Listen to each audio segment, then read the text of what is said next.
Hi friend, soul ফ্যামিলিতে স্বাগত। এখন আমি তোমার প্রিয় মানুষটির এনার্জি চেক করব। আজ রাতে তোমার প্রিয় মানুষটির মর্মস্তিষ্কে তোমাকে এবং তোমাদের সম্পর্ক নিয়ে কী চলছে সেটাই দেখব এই রিডিংয়ের মাধ্যমে। এই রিডিং কালেকটিভ, জেনারেল, টাইমলেস এবং জেন্ডার স্পেসিফিক নয়। তুমি পজিটিভ মাইন্ডসেট নিয়ে রিডিংটি দেখো এবং রিডিংয়ের শেষে আমি অবশ্যই তোমায় গাইডেন্স দিয়ে দেব। এখন যে ফ্রেন্ড রিডিং দেখছে তার প্রিয় মানুষটির মর্মস্তিষ্কে আজ রাতে তাকে এবং তাদের সম্পর্ক নিয়ে কী চলছে। তোমার প্রিয় মানুষটি এখন পুরোপুরি নিজের উপর ফোকাস রেখেছে। আজ রাতে কিন্তু সে নিজেকে নিয়ে একটু ভাবছে এবং অন্যমনস্ক, মানে কেবলমাত্র নিজেকে নিয়ে ভাবছে। আর সবথেকে বেশি তার কেরিয়ার। এমনও হতে পারে ফ্রেন্ড যে কেরিয়ারের ক্ষেত্রে কিছু একটা চাপ এসেছে বা অর্থনৈতিক কিছু একটা সংকট রয়েছে, সেটা নিয়ে একটা সংশয় আছে এবং তার এমনকি সে যে জব, বিজনেস, কেরিয়ারের মানে যেটা করছে না ফ্রেন্ড, সেটা তার মন মতো নয়। কেবল তাকে হয়তো তার কাছে আর কোনো অপশান নেই, তার জন্যে সে এইটার উপর ফোকাস রেখেছে এবং সে সেটার উপর কাজ করতে চায়। সে নিজেকে অনেকটা হয়তো ব্যালেন্স করেছে, কিন্তু মনের মধ্যে কষ্ট রয়েছে। হয় না যে মনের মধ্যে একটা কষ্ট রেখে একটা কিছু কাজ করে যাওয়া, মানে মনের ভেতরে কোনো একটা বিষয় সারাক্ষণ চলছে কিন্তু কাজও হয়ে যাচ্ছে। এই রকম একটা এনার্জিতে তোমার প্রিয় মানুষটি আজকে রাতে রয়েছে এবং সে তার ব্যাকআপ মাইন্ডে কিন্তু একটা কোনো মানুষকে নিয়ে তার ফিউচার সাজানো রয়েছে ফ্রেন্ড, সেটা সে সাইডে রেখেছে। এই মুহূর্তে হতে পারে যে সে সেই সিদ্ধান্তের কাছে যাওয়া হয়তো সম্ভব নয়, ডিস্ট্যান্সে নিজেকে রেখেছে, বা এমনও ভেবেছে যে আমার কেরিয়ারটা যদি আমি ভালোভাবে কিছু করে নিতে পারি তাহলে হয়তো ফিউচারটা আমার ভালো হয়ে যাবে। বা এমনও হতে পারে তার জীবনে টাকা পয়সার বেশ হয়তো সংকট রয়েছে এই সময়, সে সেটার উপরও কাজ করছে এবং মন কিন্তু ভালো নেই, খুব স্যাড, অ্যালোন, একটা কোনো বিষয় তার মস্তিষ্কের মধ্যে ঘুরে যাচ্ছে সবসময়ের জন্য, যেটার সমাধান তার কাছে নেই। কিন্তু সে কর্মক্ষেত্রে বিজি রাখার চেষ্টা করছে। সে ভাবছে যে হয়তো সেখানে বিজি রাখলে হয়তো নিজেকে ঠিক রাখতে পারবো, এই রকম একটা ভাবনা চিন্তা। ব্যালেন্স করছে নিজেকে, মন মস্তিষ্কে নিজেকে রাইজ করার জন্য। এই যে পরিশ্রম করছে না ফ্রেন্ড অর্থনৈতিক দিক থেকে, হ্যাঁ না, নিজেকে রাইজ, মানুষ কেরিয়ার কেন, টাকা পয়সা কেন গেন করে? লাক্সারি লাইফ, একটা ভালোভাবে সুস্থ জীবন কাটানোর জন্য, তাই না ফ্রেন্ড? অর্থ সংকট একটা বড় মাপের সংকট। আমাদের এই 3D দুনিয়ায় বাঁচতে গেলে অর্থেরও বিশাল বড় ভূমিকা রয়েছে। হয়তো সব পাওয়া যায় না, কিন্তু অনেক কিছু করা যায়। তাই তোমার প্রিয় মানুষটি ইমোশনকে ব্যালেন্স করছে এবং নিজেকে রাইজ করার জন্য নিজের কেরিয়ারের উপর পরিশ্রম করছে। কেরিয়ার নিয়ে কিন্তু নিজেকে বিজি করে নিয়েছে এই সময়, মন দিয়ে কেরিয়ারে কাজ করছে কিন্তু মনের ভেতরে অন্য কোনো বিষয় চলেই যাচ্ছে, ঘুরেই যাচ্ছে। ফিউচার নিয়ে তার কিন্তু বেশ ভাবনা একটা রয়েছে, লজিক্যাল মাইন্ড নিয়ে আর কি, মানে ফিউচার নিয়ে যে ভাবনাটা সেটা কিন্তু লজিক্যাল মাইন্ড নিয়ে, সেখানে ইমোশান নেই যে হ্যাঁ একটা সামাজিক দিক থেকে, পারিবারিক দিক থেকে যে আমাকে একটা হয়তো লাইফ একটা কাটাতে হবে, সাংসারিক জীবন একটা কাটাতে হবে, তো সেই অনুযায়ী আমাকে হাঁটতে হবে, আমাকে আর এক্সট্রা কিছু ভাবা যাবে না। তার মন মস্তিষ্কে প্রচুর পরিমাণে হয় না যে সমস্যা রয়েছে যার সমাধান তার কাছে নেই বর্তমান। কিন্তু তোমার প্রিয় মানুষটি মনের মধ্যে, তোমার প্রিয় মানুষটি যদি ফিমেল হয়, সে একটা কোনো মেলকে মনের মধ্যে তাকে রেখেছে, তার মনের অনেক একটা গভীরে সেই মানুষটাকে রেখেছে এবং সেই মানুষটাকে বিনা যেন তার একটা স্যাড, অ্যালোন এরকম বাইরে থেকে দেখলে কিছু মনে হবে না, বা বাইরে থেকে মনে হবে যে একটু মন খারাপ কি একটা স্যাড এরকম এনার্জি কাজ করছে, কিন্তু ভেতর থেকে বেশ কিন্তু কষ্ট একটা, বিশেষ করে যারা তোমার প্রিয় মানুষটি ফিমেল, তো একটা মেলকে অবশ্যই মনের ভেতরে রেখেছে, একদম গোপনভাবে রেখেছে, হ্যাঁ না, প্রচুরভাবে গোপন রেখেছে। এবং তোমার প্রিয় মানুষটি অনেক কিছু বিষয়ে, মানে হচ্ছে ভেবে নাও যে জীবনে হয়তো অনেক কুকীর্তি, এক কথায় বললেই হয়, সেগুলো কিন্তু হাইড করেছে তোমার থেকে, বা এখনও পর্যন্ত হাইড করে যাচ্ছে সেগুলো। কিন্তু সে চাইছে যে পাস্টে আমি যা কিছু করেছি, কি একটা মানুষের সঙ্গে আমি যা কিছু করলাম, সেই মানুষটা আমার লাইফে আসুক আর নাই আসুক তাতে আমার কিছু যায় আসে না, কিন্তু আমি আমার ফিউচার নিয়ে ভাবো, লজিক্যাল মাইন্ড নিয়ে সে ফিউচার দেখছে, যে ফিউচারে যদি যেটা হয়তো সম্ভব হবে, সব কিছু মেনটেন থাকবে, তো সেটাই আমি করব। এখানে ইমোশানের কোনো ভূমিকা নেই, ফিউচার নিয়ে ইমোশানের কোনো গুরুত্ব নেই তার কাছে। কিন্তু সে গিভ অ্যান্ড টেক চায় একটা মানুষকে, যে মনের ভেতরে তাকে রেখেছে। হ্যাঁ না ফ্রেন্ড, বিশেষ করে যারা তোমার প্রিয় মানুষটি ফিমেল, সেক্ষেত্রে কিন্তু আরও বেশি ব্যাপারটা জোরালো। আর তোমার প্রিয় মানুষটি যদি মেল হয় না ফ্রেন্ড, সে দুরকম ক্ষেত্রে মেসেজ। যদি ফিমেল হয় তোমার প্রিয় মানুষটি, সে কিন্তু মনের মধ্যে একজন মানুষকে খুব গোপন রেখেছে এবং ফিউচার নিয়ে লজিক্যাল মাইন্ড ব্যবহার করছে। আর তোমার প্রিয় মানুষটি যদি মেল হয়, সে এখন কেরিয়ার নিয়ে সব থেকে বেশি পরিশ্রম করছে। মনের ভেতরে সে একটা মানুষকে নিয়ে ভেবে যাচ্ছে। সে কিন্তু একটা লাক্সারি লাইফকে কিন্তু ভেবে রেখেছে, বা একটা তার লাইফে একটা খুব হ্যাপি ফ্যামিলি হোক, সেটা কিন্তু ভেবে রেখেছে। এই মুহূর্তে কিন্তু দুজনের কাছে, মেল ফিমেল উভয়ের কাছে ক্লিয়ার নয়। গিভ অ্যান্ড টেকটা অবশ্যই চাইছে, সেটা কিন্তু ভাবনাতেই চাইছে, ব্যালেন্স করে যাচ্ছে নিজেকে। কোনো স্ট্যান্ড কিন্তু আসছে না। আমি দেখবো আরও কার রিভিল করে, স্ট্যান্ড কিন্তু আসছে না। এটা দু ধরনের কিন্তু মেসেজ এলো ফ্রেন্ড। তোমার প্রিয় মানুষটি যেমন হবে সেটাতে তুমি ভেবে নাও এ পর্যন্ত। এরপর হচ্ছে যে এনার্জিটা, এই যে সেই রকম বিষয়, যে মনের ভেতরে যে একটা বিষয় তাদের চলছে, সেইটা স্যাড, অ্যালোন এবং নিজের উপর ফোকাস, প্রচুরভাবে নিজের উপর ফোকাস রয়েছে এবং সোল সার্চ করে যাচ্ছে। তোমার প্রিয় মানুষটি সোল সার্চ করে যাচ্ছে। অর্থনৈতিক একটা সমস্যা রয়েছে, বিশেষ করে যারা মেল, তোমার প্রিয় মানুষটি যদি মেল হয়, তার ক্ষেত্রে প্রচুর অর্থনৈতিক একটা চাপ রয়েছে। তার পরিবারের ক্ষেত্রেও অর্থনৈতিক একটা সংকটে রয়েছে সে, তার পরিবারেও একটা অর্থনৈতিক সংকট রয়েছে। সে এখন তার নিজের ফ্যামিলিকে একটু সাইড করে রেখেছে, নিজের কেরিয়ারকে সামনে রেখেছে। কেরিয়ারে কিছু একটা সমস্যা, বা হচ্ছে কেরিয়ারটা তার মন মতো নয়, কিন্তু সেখানে তাকে বাধ্য থাকতে হচ্ছে। তার সোল কিন্তু চায় না, ওখান থেকে বারবার তার সোল বলে এটা চাই না, এটা চাই না, কিন্তু তাকে করতে হচ্ছে। কারণ হয়তো এমনও হতে পারে তার কাছে আর কোনো পথ নেই, আর কোনো রাস্তা নেই, তার জন্য একটা নেগেটিভ কার্ড চলে এসছে। হ্যাঁ না ফ্রেন্ড, 8 অফ পেন্টাকেলকে একটা কিং অফ পেন্টাকেলস কিন্তু এখানে অবশ্যই, আমি একটু আগেও বলেছিলাম ফ্রেন্ড, যে যদি তোমার প্রিয় মানুষটি মেল হয়, সেক্ষেত্রে এখানে কিং অফ পেন্টাকেল, কিং কিন্তু চলে এসছে। তোমার প্রিয় মানুষটি মেল হলে অর্থনৈতিক বিশালভাবে সংকটে রয়েছে, বা কেরিয়ারে কিছু একটা প্রবলেম, বা তার মনের মতো এই জব বিজনেস তার মনের মতো নয়, কিন্তু তাকে করতে হয়, করছে। একটা ভেতরে যেন ক্রেভিং হচ্ছে অন্য কিছু করি, কিন্তু বাধ্য হয়ে করার জন্য একটা ফ্রাস্ট্রেট ফিল হচ্ছে। তাই মানসিক শান্তি নেই, কেরিয়ারের ক্ষেত্রে তার মানসিক শান্তি নেই, কিন্তু কর্ম তো করে যাচ্ছে, জব বিজনেস তো করছে, কিন্তু মনের ভেতরে কাউকে না কাউকে একটা ভাবনা, যাকে নিয়ে সে হ্যাপি ফ্যামিলি একটা চায়। এবং তার পরিবারেও অর্থনৈতিক একটা সংকট রয়েছে ফ্রেন্ড, পরিবারেও একটা আর্থিক সংকট রয়েছে। এই মুহূর্তে নিজেকে ব্যালেন্স করছে, মানুষ নিয়ে ভাবনা তার, যে সে মানসিক দিক থেকে নিজেকে একটা ব্যালেন্স করে যাচ্ছে। দুটো কোনো মানুষকে হয়তো সে চিনতে ভুল করেছিল, বা এমন হতে পারে দুটো কোনো মানুষের কাছ থেকে জোরালো মাপের আঘাত সে পেয়ে গেছে, যার জন্য সে নিজেকে কীরকম এনার্জিতে রাখবে এখন খুঁজে পাচ্ছে না, বা সেই মানুষগুলোর থেকে কিভাবে নিজেকে দূরে রাখবে সেটাই সে খুঁজে পাচ্ছে না।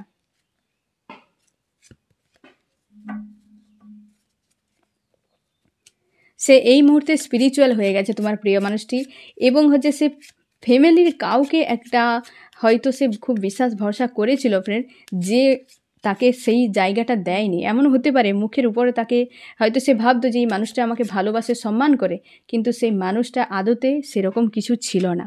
একটা মন্দ কোনো রূপ তোমার প্রিয় মানুষটিকে দেখিয়েছে, সেই জন্য ফ্যামিলির কাছ থেকে একটা মানসিক আঘাত তোমার প্রিয় মানুষটি কিন্তু পেয়েছে। এখন সে এটাই ভাবছে যে ফিউচারে, লজিক্যাল মাইন্ড দিয়ে দেখছে যে ফিউচারে কিভাবে খুশি আনন্দে নিজের লাইফকে কাটানো যায়, সেটা লজিক্যাল মাইন্ড ব্যবহার করছে, এখানে ইমোশান নয়, এবং লজিক্যাল মাইন্ড ব্যবহার করছে। সে ভাবছে যে আমি একটা মানুষকে নয়, একাধিক মানুষকে নিয়ে হয়তো থাকবো। মানে ফ্যামিলি, হ্যাপি ফ্যামিলি কিভাবে হয়, যে একাধিক মানুষ, পরিবারে তার হাজব্যান্ড, ওয়াইফ, বাবা মা সবাই মিলে থাকবে, এই যে একটা তার যে একটা ভাবনা, হ্যাঁ না, একাধিক মানুষকে নিয়ে লজিক্যাল মাইন্ডে তার কিন্তু ভাবনা এটা, যে সে এইভাবে থাকবে, কিন্তু মনের ভেতরে একটা কেউ সব সময়ের জন্য সে অবাধে ঘুরে বেড়াচ্ছে তোমার প্রিয় মানুষটির মনের মধ্যে। তাকে নিয়ে বেশ কিন্তু চিন্তিত, বা তাকে নিয়ে বেশ কিন্তু কষ্ট তার ফিল হচ্ছে সেই মানুষটাকে নিয়ে। তোমাদের সম্পর্কে যদি হাজব্যান্ড ওয়াইফ তোমরা হও, তোমার দুজনের একটা সময় গিভ অ্যান্ড টেক ভালোভাবে ছিল। কোনো একটা লেডি ফিগার তোমাদের সম্পর্কের মাঝে যদি রয়ে থাকে সেই ব্যক্তি ব্ল্যাক ম্যাজিক প্রয়োগ করেছে। ঠিক আছে ফ্রেন্ড, সে চায় না তোমার দুজনের ফিউচারে ভালো থাকো, সে চায় না তোমার দুজন খুশিতে থাকো। তোমার দুজন যদি হাজব্যান্ড ওয়াইফ হও তো সেই ব্যক্তি একদম সহ্য করতে পারে না সেটা। সেক্ষেত্রে কিন্তু ফ্রেন্ড অবশ্যই এই ব্যক্তি, এই যে মহিলা, সে কিন্তু ব্ল্যাক ম্যাজিক প্রয়োগ করেছে। তোমার দুজনে গিভ অ্যান্ড টেকে তাই বাধা, তাই তোমার দুজনের সম্পর্কের মাঝে বড় কোনো বাধা। দেখো, ব্ল্যাক ম্যাজিকের এনার্জি ভূমিকা অবশ্যই রয়েছে ফ্রেন্ড, অস্বীকার করার নয়। তোমাদের সম্পর্কে নিউ বিগিনিং একটা আসছে ফ্রেন্ড, তোমাদের সম্পর্কে একটা বদল আসছে, নতুন করে মানে একটা পর্যায় শেষ হয়ে নতুন কোনো পর্যায় শুরু হচ্ছে। এমনও হতে পারে তোমার প্রিয় মানুষটির পরিবারে হয়তো কারোর একটা বিয়োগ হতে পারে, মানে হয়তো কোনো দুর্ঘটনা যেটা তার পরিবারের বা হচ্ছে তার রিলেটিভ, মানে কোথাও না কোথাও একটা দুর্ঘটনা, একটা খারাপ কিছু হয়তো নিউজ তোমার প্রিয় মানুষটির লাইফে হতে পারে। তোমাদের অবস্থার দ্রুত বদল হতে শুরু করেছে ফ্রেন্ড, বা বদলানোর জন্য হয়তো তোমার প্রিয় মানুষটি পরিশ্রম করছে, এবং তোমাদের সম্পর্কের অবস্থার একটা পর্যায়ে এতদিন ধরে যে একটা নেগেটিভ সার্কেল চলছিল, সেই নেগেটিভ সার্কেল এন্ড হতে চলেছে এবং নিউ বিগিনিং আসছে তোমার জন্য। লাস্ট কার্ড মেজর আরকানার এসেছে ফ্রেন্ড, এবং তোমার জন্য একটা পজিটিভ মেসেজ যে তোমাদের নিউ বিগিনিং আসছে, কিন্তু একটু টাইম লাগে। তোমার প্রিয় মানুষটি এই রকম অবস্থাতে রয়েছে, তো সেখান থেকে একটু বেরাতে হয়তো সময় লাগবে। আমি দেখব ফ্রেন্ড তুমি কেমন আছো। তোমার প্রিয় মানুষটি পরিশ্রম করে যাচ্ছে, নিজেকে ব্যালেন্স করছে, ফিউচার নিয়ে লজিক্যাল মাইন্ড ব্যবহার করছে, গিভ অ্যান্ড টেক চায়, কিন্তু স্যাড অ্যালোন। একটা অর্থনৈতিক সংকট তার পরিবারে রয়েছে, এই মুহূর্তে নিজেকে স্পিরিচুয়াল করেছে বা নিজেকে তার পরিবারের কোনো মানুষের কাছ থেকে একটা আঘাত সে পেয়েছে, সেই জন্য নিজেকে একা করে নিচ্ছে এবং ফিউচারে খুশি আনন্দ চায়। তোমাদের সম্পর্কে অনেকের ক্ষেত্রে ব্ল্যাক ম্যাজিক রয়েছে এবং নিউ বিগিনিং আসছে। পুরো স্টোরি একদম কয়েকটা বাক্যে আমি ক্লিয়ার করে দিলাম ফ্রেন্ড। এই রকম মন মস্তিষ্কে রয়েছে বা এই রকম একটা সিচুয়েশান তোমাদের রিলেশনশিপে। আমি দেখব ফ্রেন্ড তুমি কেমন আছো। তুমি কনফিউশনে আছো ফ্রেন্ড, যে তোমার কি করা উচিত তুমি খুঁজে পাচ্ছ না, কিন্তু তোমার ফোকাস মানে হয়তো একাধিক রয়েছে বিষয়, হ্যাঁ না, এই মানুষটার থেকে হয়তো দূরে নিজেকে রাখার জন্য, কিন্তু ফোকাস রয়েছে এই মানুষটার উপরে। তুমি এই সময় প্রচুর, আজকে অন্তত রাতে তোমার হয়তো রাগ ক্ষোভ একটু হয়তো হাবি হতে পারে তোমার উপরে, এবং তুমি কিন্তু ফিউচার নিয়ে ভাবছো, ব্যাকও মাইন্ড ক্লিয়ার, এই মানুষটার সঙ্গে গিভ অ্যান্ড টেক চাও বা নিজে কোনো একটা স্ট্রং করে নিয়েছো। তোমরা অনেকে এটাও ভাবছো যে আমার জীবনে এই মানুষটা বিনা যদি অন্য কেউ আসেও তাও আমার কোনো অসুবিধা নেই, এরকম মনে হচ্ছে, কিন্তু মানুষটাকে প্রচুর ভালোবাসো, ফিউচারে তাই প্রোভাইড করতে চাও, তুমি চাও সম্পর্কের শুরু হোক এবং তুমি অপেক্ষা করছো এই মানুষটার জন্য, এই মানুষটার জন্য অপেক্ষা করছো, তুমি ভিক্টরি চাও বা তোমরা হাজব্যান্ড ওয়াইফ, এবং তোমার দুজনের মধ্যে এই যে ভিক্টরি পয়েন্টে এসেই টাওয়ার মুভমেন্ট, বিবাহ হওয়ার পর টাওয়ার মুভমেন্ট, এই রকম একটা জিনিস কিন্তু তোমাদের হয়ে গেছে, যে যখনই সম্পর্ক খুব একদম চূড়ান্ত লেভেলে ছিল তখনই টাওয়ার মুভমেন্ট, যখনই বিয়ের কথা হচ্ছিল, একটা স্বপ্ন আঁকছিলে মনের মধ্যে যে হ্যাঁ সব ঠিক হয়ে যাবে, তখনই টাওয়ার মুভমেন্ট চলে এসছে। মানে এই রকম একটা জিনিস তোমাদের সঙ্গে ঘটেছে ফ্রেন্ড। তুমি একাধিক চিন্তাভাবনা মন মস্তিষ্কে ফাইটিং রয়েছে এবং তোমার ইমোশন ওভারফ্লো হচ্ছে, তুমি চাও সম্পর্কের শুরু হোক, এবং হয়তো এই মানুষটা প্রচুর খারাপ ব্যবহার করেছে যার জন্য তুমি ফিউচার নিয়েও একটা সংশয় তোমার কাজ করে। এই মুহূর্তে তুমি কোনো মানুষের সঙ্গে নেই, মানে মানসিকভাবে কারোর সঙ্গে অ্যাটাচ নেই, লাভ রিলেশনশিপ তোমার কারোর সঙ্গে নেই এই সময়। তুমি গো উইথ দ্য ফ্লোতে নিজেকে ছেড়ে দিয়েছো, রাইজ করতে চাও, মানুষটাকে গোপন রেখেছো বা বর্তমান নিজেকে গোপন রাখার চেষ্টা করছো, তুমি প্রচুর ভালোবাসো এই মানুষটাকে, আত্মসম্মানে আঘাত করেছে এই মানুষটা, লজিক্যাল মাইন্ডও প্রচুর ব্যবহার করেছে, ইগো প্রয়োগ করেছে, রাগ প্রয়োগ করেছে তোমার উপরে, তার জন্য তোমার এখন সেগুলো ভাবতে গেলে একটা ফ্রাস্ট্রেট ফিল হতে থাকে, এবং তুমি ম্যানিফেস্ট করছো ইউনিভার্সের কাছে জীবনের বদল হোক, এবং তুমি তোমার কেরিয়ার নিয়ে ভাবছো, নিজেকে রাইজ করার কথা ভাবছো। একাধিক আঘাত এই মানুষটা দিয়েছে এবং সেখানে তুমি পুরো ঝুলে গেছো, তুমি চাও জাস্টিস হোক তোমার সম্পর্কে, এবং হচ্ছে তুমি খুব এখন হয় না যে একটা ফ্রাস্ট্রেট হয়ে থাকা, কিন্তু তুমি এক্সপিরিয়েন্স একজন মানুষ এবং নিজের ভেতরে একটা এনার্জিকে গেইন করার চেষ্টা করছো, স্ট্রং বানানোর চেষ্টা করছো মানসিক দিক থেকে, এবং তুমি নিজের জন্য স্ট্যান্ড নিতে চাও। ঈশ্বর আল্লাহর উপর তুমি অনেক কিছু ছেড়ে দিয়েছো। একাধিক ব্লকেজ রয়েছে এবং প্রচুর পরিমাণে আজকের তোমাকে বেশ কিন্তু ডাউন ফিল করাবে, বা আজকে হয়তো অনেকটা কষ্ট তুমি পেতে পারো। আজকে তারিখ হচ্ছে 13, হ্যাঁ না, 13 হচ্ছে 3 আর 1, মানে রাহু আজকে হতে পারে। ফির তোমরা অনেকেই একটা ডাউন ফিল হবে, বা হচ্ছে কিছু শিখতে পারবে। বিশেষ করে যারা একটু লো এনার্জিতে আছো, একটু ডাউন ফিল করাবে সারাদিন, হয়তো একটা খিটখিটে মেজাজ। রাহু কি, রাহু তো নেগেটিভই হয় না, তাই না ফ্রেন্ড? এটা সবার জন্য। একটু লোতে থাকলেই তোমার খিটখিটে অশান্তি ফিল করাবে, মানুষটাকে নিয়ে হয়তো তুমি কান্নাকাটিও করতে পারো, এরকমটা করাতে পারে। এবং হচ্ছে যদি তুমি হাইতে থাকো হয়তো কিছু শিখবে, মানে হাই ভাইব্রেশনে থাকো বা তুমি পজিটিভ আছো তো কিছু শিখতে পারবে। আজকের দিনে হয়তো নতুন কিছু তোমার জন্য একটা থাকবে, যেখানে তুমি কিছু শিখতে পারবে। এবং তোমরা অনেকে প্রশ্ন করেছো ফ্রেন্ড যে হিল কিভাবে নিজেকে করা যায়, তাই না? আমি এক্ষেত্রে বলবো ফ্রেন্ড যে হিল করা মানে শান্তি প্রদান, সোজা কথায়, হ্যাঁ না? আর এক্সট্রা কোনো ভাষা নেই। যে শান্তি কিভাবে আনা যায়, শান্তি তুমি কোথায় কোথায় গেলে কি কি করলে তুমি পাবে, সেই জিনিসগুলো আগে ঠিক করো। শান্তি করতে গেলে আগে, সবার আগে ফার্স্ট যে স্টেপ, সব কিছুকে লেট গো করা, অশান্তি জিনিসগুলোকে সরিয়ে দেওয়া, হ্যাঁ না ফ্রেন্ড? যে ব্যক্তি কি যে এনার্জি তোমাকে বারবার মনের ভেতরে আসছে, বারবার তোমাকে কষ্ট দিচ্ছে, তুমি সেই এনার্জিটাকে আগে তুমি ঠিক করো। যে চিহ্নিত করো যে এই ব্যক্তির ওই ঘটনাটাই বারবার আমাকে মনে করাচ্ছে, তো সেই ঘটনাটাকে ধরবে, হ্যাঁ না? তুমি একটা শান্ত মস্তিষ্কে যদি তুমি মেডিটেশান করো তাহলে তো খুব ভালো কথা। তারপর ওই ঘটনাটিকে ধরবে যে ওই ব্যক্তিটা আমাকে এই রকম একটা শব্দ দিয়ে গালিগালাজ করেছিল। আমি জাস্ট একটা ডেমো দিলাম, হ্যাঁ না? তুমি ওই গালিগালাজটা যে শব্দটা বলেছিল সেই শব্দটিকে তুমি ধরবে।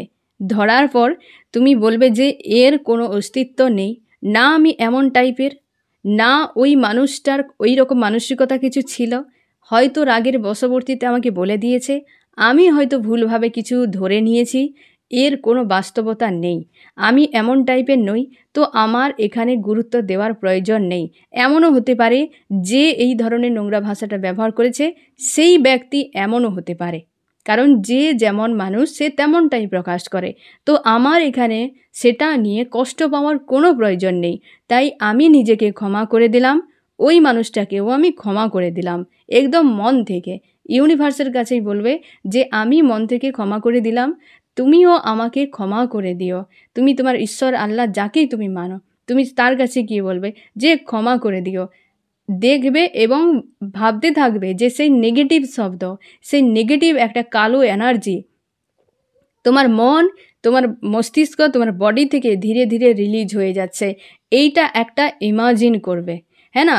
জাস্ট এইভাবে একটা হয়তো একদিন তুমি করলে, আবার তোমাকে রিপিট করাচ্ছে, আবার তুমি সেমভাবে আবার একটু বেশি করে বোঝাবে। যখন ফার্স্টবার বোঝালে হয়তো 10টা বাক্যে, হ্যাঁ না? এগুলো তো আর গুনে গুনে হয় না, কিন্তু 10টা বাক্যে তুমি বোঝালে, তারপরের বার আবার তুমি আরও 20টা বাক্যে বোঝাবে যে আমার কোনো রকম কিছু ছিল না মানুষটার প্রতি, আমি আনকন্ডিশনালভাবে প্রোভাইড করে গেছি, এটা আমার পাওনা ছিল।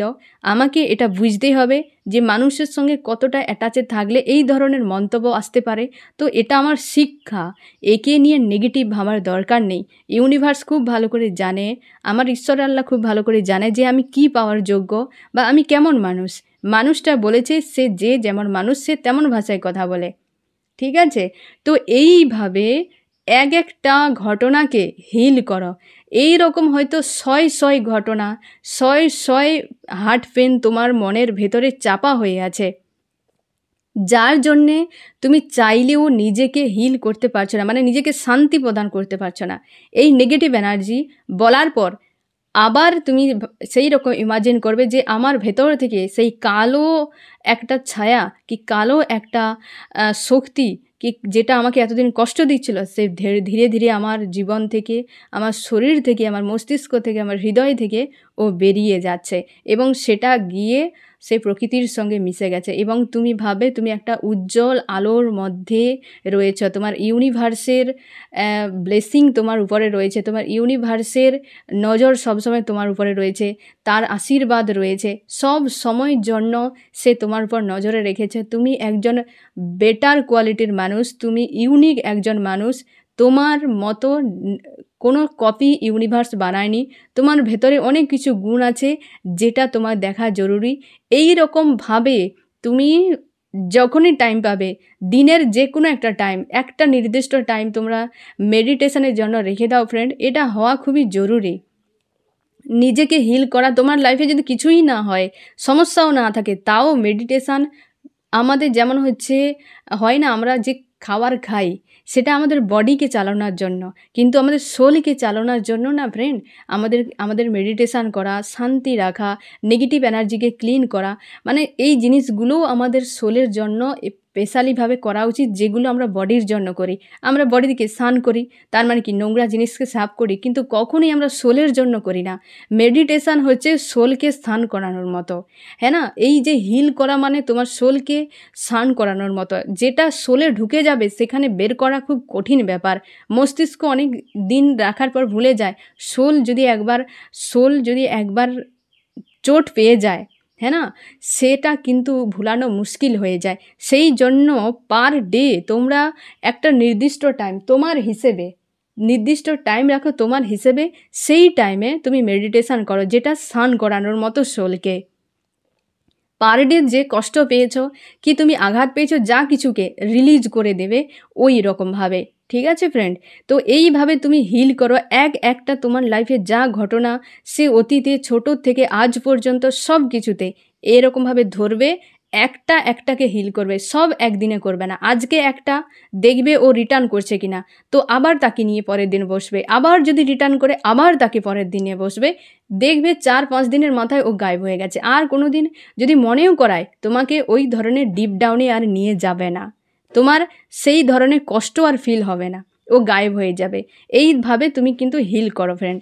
এবং আজকে তোমাকে হয়তো একটু কষ্ট ফিল করাবে এবং তুমি নিজের উপর ফোকাস করছো বা নিজের উপর ফোকাস করার কথা ভাবছো, একাধিক চিন্তাভাবনা আজকে মনের মধ্যে রয়েছে ফ্রেন্ড। তুমি নিজের কেরিয়ার নিয়ে, সম্পর্ক নিয়ে, রিলেশনশিপ নিয়ে অনেক কিছু বিষয়ে তুমি কিন্তু ভাবনা চিন্তা করছো এবং তুমি চাও এই সম্পর্কে সাকসেস হোক, বা তোমার হাজব্যান্ড বা ওয়াইফ সে তোমার লাইফে ফিরে আসুক, কারণ তুমি প্রচুর ভালোবাসো। তোমাদের সম্পর্কে প্রচুর মানুষের ইনভলভ রয়েছে, সেই জন্য তোমার মন মস্তিষ্কে সেইগুলো বেশ পেন দেয়, বা সেই মানুষগুলোর ব্যবহার তোমাকে প্রচুর পেন দেয়। আজও পর্যন্ত তুমি ভুলতে পারো না। অনেক দীর্ঘদিনের ঘটনাও আজও তোমাকে হার্ট পেন সেই সমানে ফিল করাতে থাকে। তুমি অবশ্যই হিল করো ফ্রেন্ড। ঘটনা একটা ঘটে গেছে, তাকে নিয়ে বসে থেকে তুমি কষ্ট পাচ্ছ, কিন্তু সব মানুষ এগিয়ে যাচ্ছে যে যার কাজে, তাই না ফ্রেন্ড? আমি দেখব তোমার এই মুহূর্তে কি করা উচিত। তুমি এই নেগেটিভ এনার্জি অবশ্যই রিলিজ করো। এই যে হিল করার কথাটা আমি এত সময় ধরে বললাম না ফ্রেন্ড, অবশ্যই তুমি হিল করো। মন মস্তিষ্কের ফাইটিংগুলোকে নিজের থেকে সরিয়ে দাও এবং নিজেকে এই জায়গা থেকে বের করো, ঠিক আছে ফ্রেন্ড? এবং তুমি জীবনে একটা কিছু দিক থেকে একটা স্টেপ নাও। কোনো বিষয়ে তুমি স্ট্যান্ড নাও, চুপচাপ থাকো না। এইগুলোর জন্য অন্তত নিজের জন্য স্ট্যান্ড নাও ফ্রেন্ড। তোমাকে গাইডেন্সে সেটাই বলা হচ্ছে যে নেগেটিভ জিনিসগুলোর জন্য অন্তত নিজের জন্য স্ট্যান্ড নাও। ইউনিভার্স তোমার সহায় রয়েছে, ইউনিভার্স সবার জন্য আছে ফ্রেন্ড। ইউনিভার্স কোনো কারোর একার জন্য নয়। তুমি ইউনিভার্স, তোমার ঈশ্বর আল্লাহর উপর আস্থা রাখো এবং এই নেগেটিভ এনার্জিগুলোকে রিমুভ করে দিয়ে নিজেকে হিল করাও। আমি দেখব ফ্রেন্ড তোমার এই প্রিয় মানুষটি কবের দিকে রিটার্ন করতে পারে। তুমি যে কোনো একটা কার্ড চুজ করো। তোমার প্রিয় মানুষটি যখন রিটার্ন করবে না ফ্রেন্ড, তোমাদের গিভ অ্যান্ড টেক একটা কিন্তু হবে। এইটা যে সে মনের মধ্যে রেখেছে না, সেটা কিন্তু হবে অবশ্যই, একদম শিওর কিন্তু হবেই, কারণ এটা ইউনিভার্স স্বয়ং, এই যে তোমাদের সম্পর্কের মাঝে, এটা ইউনিভার্স দ্বারা নিয়ন্ত্রিত। প্রত্যেকেরই ইউনিভার্স দ্বারা নিয়ন্ত্রিত ফ্রেন্ড। কিন্তু কিছু কিছু ক্ষেত্রে মানুষ নিজের থেকে কাণ্ড কারখানা বানিয়ে দেয়, সেগুলো তো ইউনিভার্সের হাত থাকে না, মানুষ নিজে করে। কিন্তু তোমাদের সম্পর্কে ইউনিভার্সের হাত রয়েছে। তোমরা নিজের থেকে বেশি কিছু হয়তো করনি, বিশেষ করে তুমি নিঃস্বার্থভাবে প্রোভাইড করে গেছো, দিয়ে গেছো, কিন্তু বিনিময়ে কিছু পাওনি। তো সেখানে হয়তো ইউনিভার্স অবশ্যই তোমার জন্য জাস্টিস কিন্তু আনবে এবং সেই মানুষটা যখন রিটার্ন করবে না ইমোশনালিভাবেই মানুষটার সঙ্গে কিন্তু সম্পর্ক তোমার ব্যালেন্সে থাকবে। আর এখানে ডিভাইন টাইম চলে এসছে এই কার্ডটা যারা চুজ করেছ। 2 নম্বরে 8 ঘন্টা 8 দিন 8 সপ্তাহের মধ্যে তোমার প্রিয় মানুষটি কমিউনিকেশান করবে, ফোন মেসেজ কিছু একটা খবর তুমি পাবেই। এই কার্ডটা যারা তোমরা চুজ করেছো ফ্রেন্ড, অবশ্যই তোমার প্রিয় মানুষটি কিন্তু একটা ফোন মেসেজ করবে, কোনো না কোনো খবর তুমি পাবে এবং সেটা পজিটিভ। দুটো কার্ডই কিন্তু পজিটিভ এসেছে। আমি দেখব ফ্রেন্ড যে কোন কোন রাশি এই রিডিংয়ে হাইলাইট করেছে, কোন কোন রাশি হাইলাইট করেছে।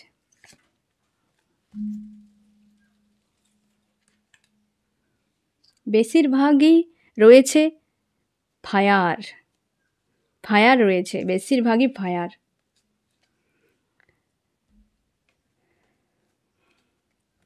এখানে আর্থ, ফায়ার এবং এয়ার, এই তিনটে। আর্থে হচ্ছে টরাস, ভর্গ, ক্যাপ্রিকন, বৃষ, কন্যা, মকর। এয়ারে জেমিনি, লিব্রা, অ্যাকুরিয়াস, মিথুন, তুলা, কুম্ভ। ফায়ারে এরিস, লিও, সেজিটেরিয়াস, মেষ, সিংহ, ধনু। সব থেকে বেশি ফায়ার তোমার কিন্তু যারা আছো ফ্রেন্ড সব থেকে বেশি কিন্তু রেজোনেট করবে তোমাকে।